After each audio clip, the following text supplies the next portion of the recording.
FR का chapter number 1 देखते हैं, introduction to the Ind AS road map and उसकी applicability to the various entity. IFRS जो था इंटरनेशनल फाइनेंशियल रिपोर्टिंग स्टैंडर्ड्स, उसके बारे में जानते हैं। तो 1973 के अंदर इंटरनेशनल अकाउंटिंग स्टैंडर्ड कमेटी जो आईएएससी है उसका गठन हुआ था। उसने क्या किया था, वो डेवलप कर रही थी और इश्यू कर रही थी इंटरनेशनल अकाउंटिंग स्टैंडर्ड, जिसको हम लोग आईएएस बोलते हैं। इसकी सिस्टर कंसर्न कौन है, तो स्टैंडिंग इंटरप्रिटेशन कमेटी, जिसको एसआईसी बोलते हैं। इसका काम क्या है, तो ये प्रोवाइड करती है क्लैरिफिकेशंस इंटरनेशनल अकाउंटिंग स्टैंडर्ड्स पे, जो कि इश्यू किसने किए गए थे, आईएएससी ने जो भी इश्यू कर रही है उसके ऊपर ये क्या करती है, क्लैरिफिकेशन प्रोवाइड करती है। 1973 से लेकर 2001 तक 41 आईएएस इश्यू किए गए थे। 2001 के अंदर ये आईएएससी और एसआईसी को क्या कर दिया गया, डिमिनिस्ट कर दिया गया, मतलब कम ख़त्म कर दिया गया। और इसके बदले में क्या लाया गया, आईएएस भी लाया गया, एन एसआईसी के बदले में आईएफआरआईसी लाया गया।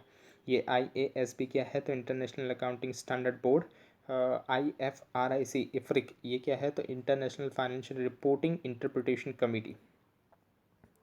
यहाँ पर जो भी 41 आईएएस थे उसके अंदर थोड़ा बहुत चेंज करके फिर से इश्यू किया गया और उसको नाम दिया गया आईएफआरएस। ऐसे कितने किए गए, अभी तक 16 किए गए। और ये जो 24 जो है ये क्या आईएएस है, जो कि अभी वैसे के वैसे ही रहे। टोटल 40 हो गए। 41 आईएएस थे जिसके अंदर से थोड़े बहुत चेंजेस करके ने इश्यू किए, वो कितने थे, आईएफआरएस 16 हो गए। जो भी चेंजेस करके इश्यू किए किसने, आईएएसबी ने।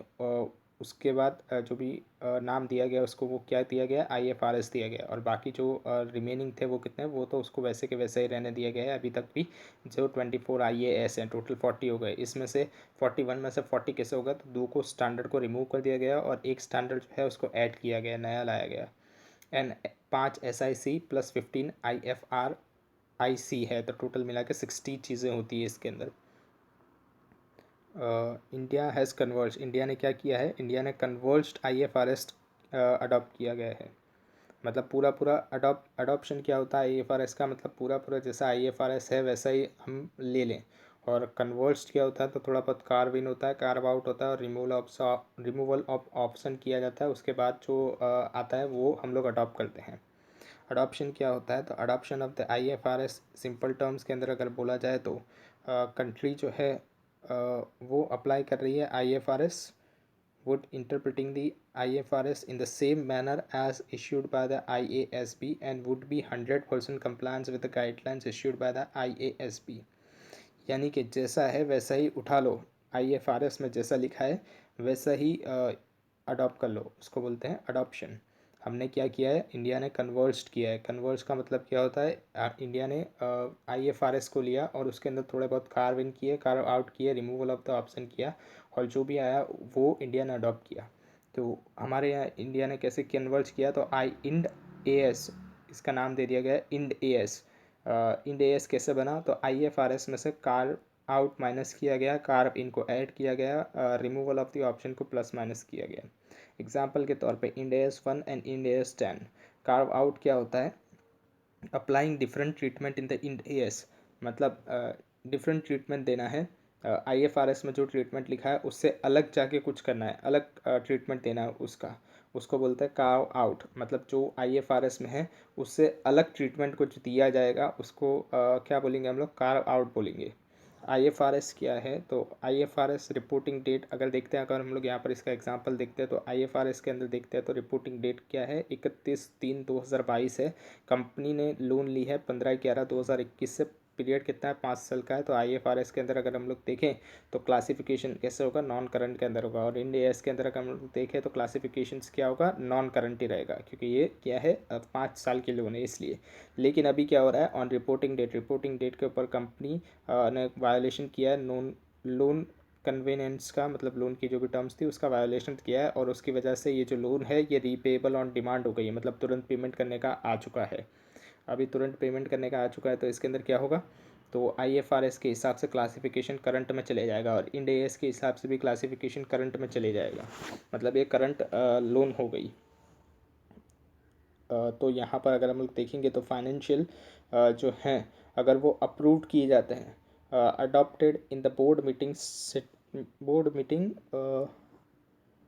इन the board meeting schedule 15 May 2022, जो भी फाइनेंशियल जो है अगर वो adopt going to be approved financial जो है अगर वो अप्रूव किए जाते हैं और अडॉप्ट किए जाते हैं बोर्ड मीटिंग के अंदर कब 15 मई 2022 को, तो in the month of the April महीने के अंदर अगर मैनेजमेंट बात करती है किससे, बैंक से, एंड बैंक एग्री हो जाती है वेव ऑफ करने के लिए, ये जो भी वायलेशंस था उसकी वजह से ऑन डिमांड पे करने का आ रहा था लोन, उसको वेव ऑफ करने के लिए अगर बैंक एग्री कर जाती है तो पेमेंट अभी इमीडिएटली करने की ज़रूरत नहीं होगी।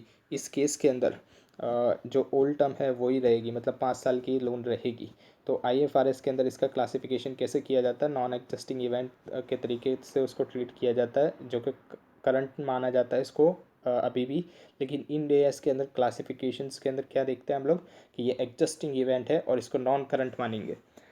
क्यों नॉन करंट मानेंगे आप, क्योंकि बैंक से बात हो चुकी है और बैंक ने बोल दिया कि अभी हम आपको कोई डिमांड पे करने की ज़रूरत नहीं है, ऑन डिमांड करने की ज़रूरत नहीं है लोन पे, इसलिए यहाँ पर हमारा एग्जिस्टिंग इवेंट हो गया और इसको नॉन करंट ट्रीट करेंगे हम लोग, जबकि आईएफआरएस के अंदर इसको करंट ट्रीट किया जाता है। तो ये हमारा क्या है, ये हमारा एक कार्व आउट है, मतलब आईएफआरएस से अलग ट्रीटमेंट करना, उसको बोलते हैं कार्व आउट।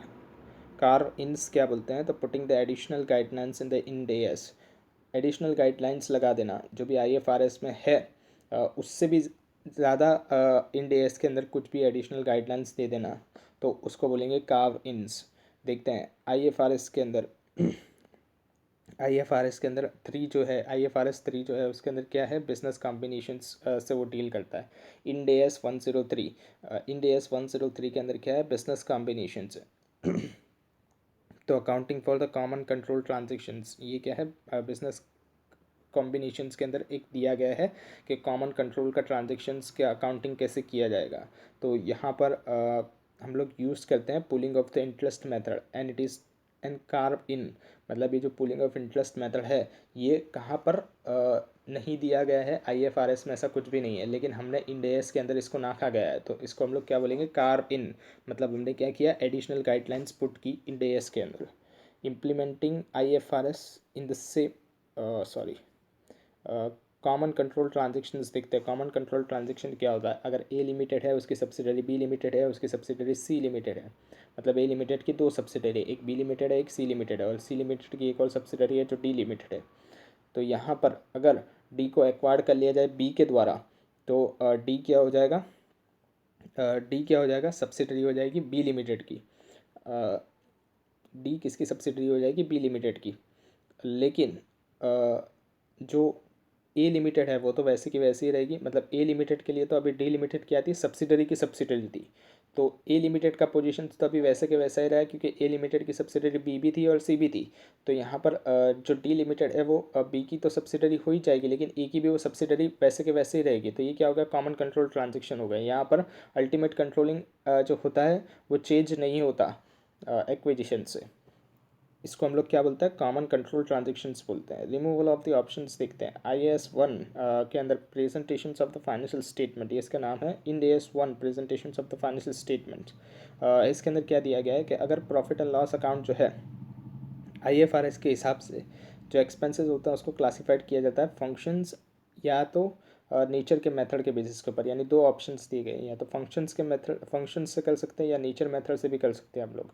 लेकिन इंड AS के अंदर एक्सपेंसेस जो होता है उसका क्लासिफिकेशन सिर्फ नेचर मेथड से होता है, मतलब यहाँ पर जो फंक्शन मेथड था उसको हटा दिया गया है। तो ये क्या कर दिया गया है, रिमूवल ऑफ ऑप्शन कर दिया गया है। IFRS के अंदर 2 है, लेकिन इंड AS के अंदर सिर्फ क्या है, नेचर मेथड ही है, इसलिए ये क्या हो गया, रिमूवल ऑफ ऑप्शन हो गया।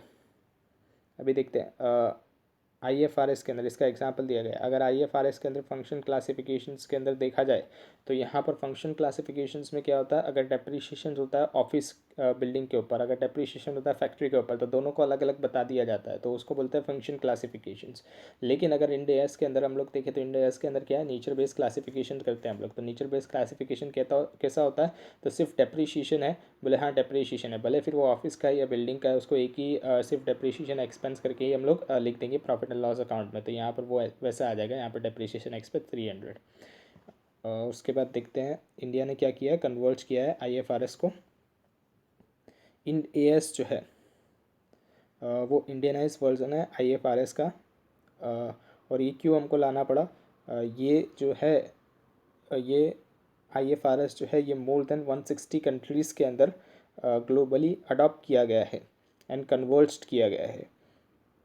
एक लैंग्वेज होती है, मतलब सब लोग एक ही तरह की बातचीत कर पाते हैं, इससे accounting language enhance the comparability, उसकी वजह से क्या होता है, कंपेरेबिलिटी एनहेंस हो जाती है, मतलब हम लोग कंपेयर कर पाएंगे हमारा फाइनेंशियल स्टेटमेंट किसी और कंट्री के फाइनेंशियल स्टेटमेंट्स के साथ। Understanding and one set of the books, understand कर पाएंगे एंड एक सेट ऑफ द बुक्स हो जाएगी, मतलब सब क्या चलेगा, यूनिफॉर्म चलेगा सब। अंडरस्टैंडिंग भी एनहेंस हो जाएगी एंड एक ही सेट की बुक्स प्रिपेयर होगी, यानी स्टैंडर्ड हो जाएगा सब चीज़ें।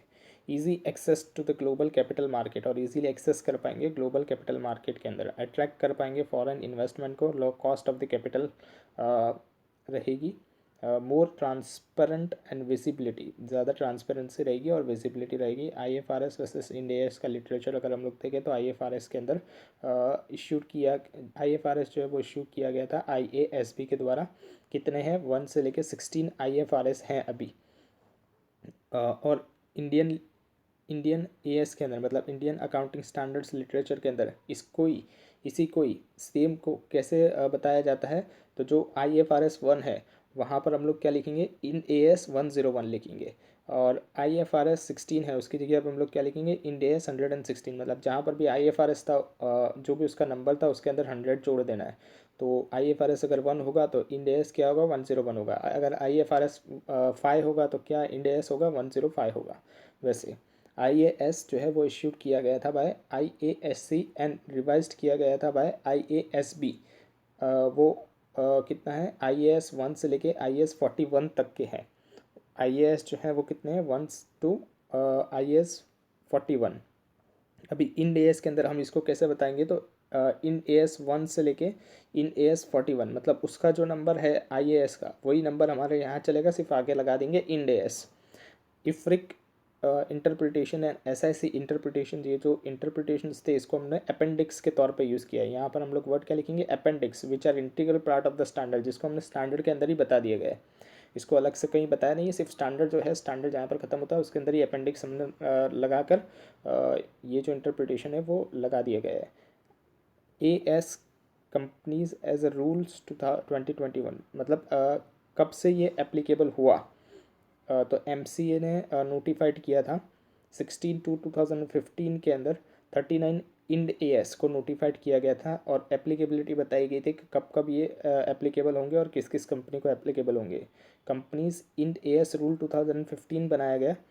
इसकी एप्लीकेबिलिटी बताई जाए तो 16/2/2015 के सारी कंपनीज जो हैं एक्सेप्ट NBFCs उनके लिए एप्लीकेबल कर दिया गया, मतलब तब नोटिफिकेशन लाई गई 16/2/2015 को नोटिफिकेशन लाई गई, जिसके अंदर जो भी कंपनी जो रजिस्टर्ड है under companies act 1956 and companies act 2013 उन लोगों के लिए एप्लीकेबल करने के लिए नोटिफिकेशन लाई गई थी।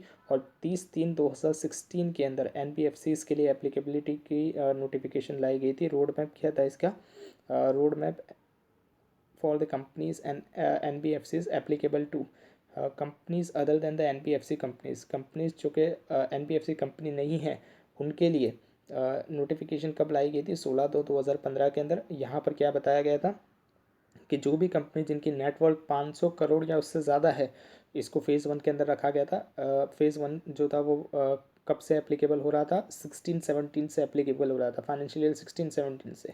मतलब जो भी कंपनी जिनकी नेटवर्थ 500 करोड़ या उससे ज़्यादा है उनको इंड AS फॉलो करना पड़ेगा, कौन से ईयर से, 16-17 से फॉलो करना पड़ेगा। होल्डिंग सब्सिडरी, जॉइंट वेंचर या तो associated company of the above company है, मतलब जो भी 500 करोड़ या उससे ज़्यादा वाली नेटवर्थ धराती कंपनी है उसकी जो भी होल्डिंग हो गई, सब्सिडरी JV या तो एसोसिएटेड कंपनी हो गई, उसको भी फाइनेंशियल ईयर 16-17 से एप्लीकेबल हो जाएगा इंड AS। सारी लिस्टेड कंपनीज, अनलिस्टेड कंपनीज जिनका नेटवर्थ ₹250 करोड़ या मोर है उन लोगों को फेज़ 2 के अंदर से एप्लीकेबिलिटी कराई गई। या तो जो भी होल्डिंग सब्सिडरी, जॉइंट वेंचर या तो associated company of the above companies, इन लोगों की जो भी होल्डिंग सब्सिडरी, जॉइंट वेंचर या तो एसोसिएटेड कंपनी थी उन लोगों को लिए इंड AS कब से एप्लीकेबल हुआ, फाइनेंशियल ईयर 17-18 से एप्लीकेबल हुआ। NBFCs कंपनी के लिए MCA ने नोटिफिकेशन जारी की कब, 30/3/2016 को। इसके अंदर NBFC ने इसके अंदर क्या बताया गया, एनबीएफसीज चाहे वो लिस्टेड हो या अनलिस्टेड हो, जिनकी नेट वर्थ जो है 500 करोड़ या उससे ज़्यादा है, इसको फेज़ 3 के अंदर डाला गया, जहाँ पर एप्लीकेबिलिटी कब से लगाई गई, 18-19 फाइनेंशियल ईयर से लगाई गई। ऐसी एनबीएफसीज जिनकी नेटवर्थ 500 करोड़ या उससे ज़्यादा थी, वो उनके लिए यहाँ पर एप्लीकेबल था, चाहे वो लिस्टेड हो अनलिस्टेड हो, फ़र्क नहीं पड़ता। ये जो भी एनबीएफसीज थी, इनकी होल्डिंग, जॉइंट वेंचर, सब्सिडरी या तो एसोसिएटेड कंपनी जो है, उन लोगों के लिए भी कब से 18-19 से एप्लीकेबल किया गया। ऑल द लिस्टेड एनबीएफसी, सारे लिस्टेड एनबीएफसीज, अनलिस्टेड एनबीएफसीज जिनका नेटवर्थ 250 करोड़ या उससे ज़्यादा था, या तो इन लोगों की होल्डिंग, सब्सिडरी, जॉइंट वेंचर या तो एसोसिएटेड कंपनी, उन लोगों के लिए कब से एप्लीकेबल हो गया, इंडिया 19-20 से एप्लीकेबल हो गया financial year. Banking and insurance company है उनका, उनके लिए कब से इंडिया से एप्लीकेबल होगा, तो वो अभी तक कुछ बोला नहीं गया है, उसको डिफर्ड कर दिया गया है, जब तक नोटिस नहीं आती वहाँ तक। एप्लीकेबिलिटी एंड ऑल्सो एप्लीकेबल, सारी लिस्टेड कंपनी चाहे वो इंडिया या तो आउटसाइड है, मतलब लिस्ट कहाँ पर होनी चाहिए, इंडिया के अंदर होनी चाहिए, भले ही वो बाहर वर्क कर रही है लेकिन लिस्ट इंडिया के अंदर है, वैसी कंपनी या तो जो इंडिया के अंदर ही वर्क कर रही है और इंडिया के अंदर स्टॉक एक्सचेंज में लिस्टेड है, ये सारी लिस्टेड कंपनीज एक्सेप्ट जो कि एसएमई लिस्टेड कंपनी है उनको छोड़ के, इन लोगों के लिए एप्लीकेबल हो गया 16/2/2015 की नोटिफिकेशन से। अनलिस्टेड कंपनीज जिनकी नेटवर्थ 250 करोड़ या उससे ज़्यादा है, उन लोगों के लिए भी एप्लीकेबल हो गया। और ये जो भी कंपनीज थी, इनकी जो भी holding, subsidiary, associate, joint venture companies थी, उन लोगों के लिए भी एप्लीकेबल हो गया। अगर इनको एप्लीकेबल है तो इनकी holding, subsidiary, associate, joint venture, इन सबको भी एप्लीकेबल हो गया। ऑल लिस्टेड एनबीएफसीज, जितनी भी लिस्टेड एनबीएफसीज हैं, कंपनीज या तो अनलिस्टेड एनबीएफसीज कंपनीज जिनका net worth greater than equal to 250 crore है, उनके लिए कब नोटिफिकेशन आई थी, 30/3/2016 के अंदर आई थी। और उनकी भी holding, subsidiary, associate, joint venture company के लिए भी एप्लीकेबल हो जाएगा अगर इन लोगों को एप्लीकेबल हो गया तो। ये एप्लीकेबल किसको नहीं है इंडियाज, तो नॉन कॉर्पोरेट एंटिटीज को एप्लीकेबल नहीं है, एसएमई लिस्टेड कंपनीज को एप्लीकेबल नहीं है, इंश्योरेंस एंड बैंकिंग कंपनीज को, कंपनीज जिनका net worth less than 250 crore है, ओवरसीज एंटिटीज़ को भी अभी तक एप्लीकेबल नहीं है। इंश्योरेंस एंड बैंकिंग कंपनी के लिए अभी डिफॉल्ट कर दिया गया है, जब तक नोटिफिकेशन नहीं आती तब तक। एनबीएफसीज जो है, NBFC is a subsidiary holding associate या तो joint venture of a non NBFC company, then the Ind AS is not applicable on such NBFCs अगर Ind AS is applicable to the non NBFC company. मतलब NBFC की subsidiary, holding, associate या तो joint venture अगर कोई non NBFC company है, then जो Ind as है वो एप्लीकेबल नहीं होगा सच एनबीएफसी पे, अगर इन एएस एप्लीकेबल होता है टू द नॉन एनबीएफसी। यहाँ पर क्या बोल रहा था कि एनबीएफसी अगर सब्सिडरी, होल्डिंग, एसोसिएट या तो जॉइंट वेंचर होती है किसी नॉन एनबीएफसी कंपनी का, मतलब एक कंपनी है, उसकी सब्सिडरी, होल्डिंग या तो एसोसिएट या तो जेवी जो है वो एनबीएफसी है, तो अगर ये जो ये जो कंपनी होगी अगर इसके ऊपर इंड एएस एप्लीकेबल होगा, तो ऐसा नहीं होगा कि इसकी जो सब्सिडरी है, होल्डिंग है या एसोसिएट है या जेवी है, जो कि नॉन एनबीएफसी है, उस पर भी एप्लीकेबल हो जाए, वैसा नहीं होगा। मतलब अगर एक कंपनी है जिसके ऊपर इंड एएस एप्लीकेबल है, तो और उसकी कोई सब्सिडरी है, उस वो सब्सिडरी एनबीएफसी है, तो ऐसा नहीं होगा कि अगर कंपनी के ऊपर अगर कंपनी के ऊपर जो कि होल्डिंग कंपनी है उसके ऊपर अगर इंड एएस एप्लीकेबल हो रहा है, तो ऐसा नहीं होगा कि जो एनबीएफसी है उसके ऊपर भी एप्लीकेबल होगा।